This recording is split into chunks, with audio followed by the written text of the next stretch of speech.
समुद्र तट हमेशा ही लोगों को अपनी ओर आकर्षित करते रहे हैं।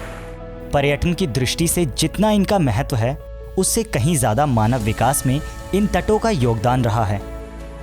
लेकिन इसी विकास की होड़ और प्राकृतिक संसाधनों के दोहन ने तटीय पर्यावरण को भी नुकसान पहुंचाया। जहाज़ों के आवागमन से तेल का रिसाव, तटीय बस्तियों और उनके समुद्र से जुड़े रोजगार ने तटों को खूब प्रदूषित किया। इन प्रदूषकों में आमतौर पर सिगरेट बट्स, खाने के रैपर, प्लास्टिक की वस्तुएं, बोतलें आदि शामिल हैं, जिनमें सबसे खतरनाक है गैर बायोडिग्रेडेबल प्लास्टिक।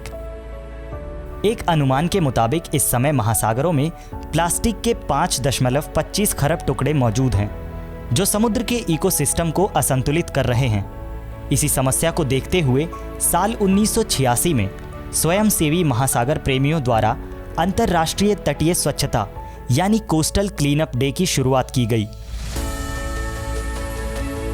तब से हर साल सितंबर माह के तीसरे शनिवार को यह दिवस मनाया जाता है, जिसमें अब लगभग दुनिया के 100 देशों में बड़े स्तर पर पर्यावरण प्रेमी, स्वयंसेवी और अब सरकारी संस्थान भी हिस्सा लेते हैं। साल 2018 में ही करीब 10 लाख से अधिक स्वयंसेवकों ने केवल एक दिन में समुद्र तट और जलमार्ग से 230 लाख पाउंड कचरा निकाला था। भारत में भी इस दिवस की पूर्व संध्या पर एक वेबिनार का आयोजन किया गया। अंतर्राष्ट्रीय तटीय स्वच्छता दिवस के साथ भारत के पर्यावरण, वन एवं जलवायु परिवर्तन मंत्रालय ने अलग से आई am saving my beach hashtag की शुरुआत की, जो कि इस संदर्भ में भारतीय कोशिशों को उजागर करता है। अंतर्राष्ट्रीय तटीय स्वच्छता दिवस भारत में हमारे समुद्री तटों को साफ सुथरा रखने के लिए एक व्यापक जन जागरूकता लाने का अवसर है, ताकि हमारे पर्यावरण की रक्षा की जा सके। और आज इस मौके पर वेबिनार के जरिए मैं गर्व से भारत के अपने eco label I am saving my beach के झंडे को एक साथ 8 समुद्र तटों पर फहरा सकता हूँ।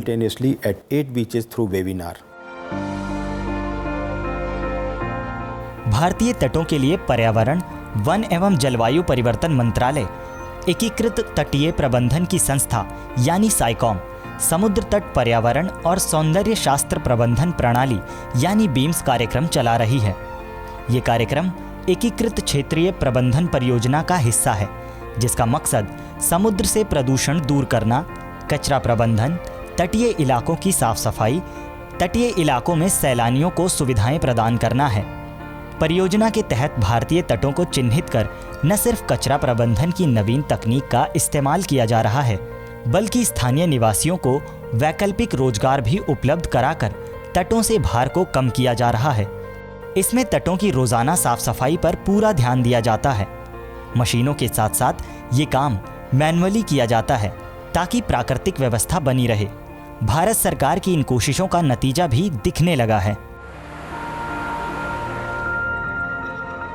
बीम समुद्र तटों के सतत विकास का एक विचार है और इस अभियान को राष्ट्रव्यापी शैक्षिक अभियान आई एम सेविंग माई बीच के माध्यम से कुछ चुनिंदा समुद्र तटों पर 80% से ज्यादा समुद्री कचरे को कम किया है। और अब हमारी योजना अगले 5 सालों में दूसरे 100 समुद्र तटों को भी इस अभियान से जोड़ने की है। इस अभियान के तहत अब तक भारत के लगभग 10 तटों पर ब्लू फ्लैग जैसे अंतर्राष्ट्रीय स्तर के मानक तैयार किए जा चुके हैं, जहां कचरा प्रबंधन से लेकर तटों का आधुनिकीकरण और सौंदर्यीकरण देखने लायक है। साथ ही क्षेत्र का इकोसिस्टम एक बार फिर से व्यवस्थित होने लगा है, जो कि पर्यावरण संरक्षण की एक महत्वपूर्ण कड़ी है। प्रबंधन कुछ इस तरह किया गया है कि लगातार पर्यटकों की तादाद बढ़ने के बाद भी प्रदूषण स्तर कम हो रहा है। इसके लिए स्थानीय लोगों से लेकर आने वाले पर्यटकों सबको शिक्षित किया जाता है। ऐसे में अंतर्राष्ट्रीय तटीय स्वच्छता दिवस मनाकर ये मुहिम और मजबूत हो रही है।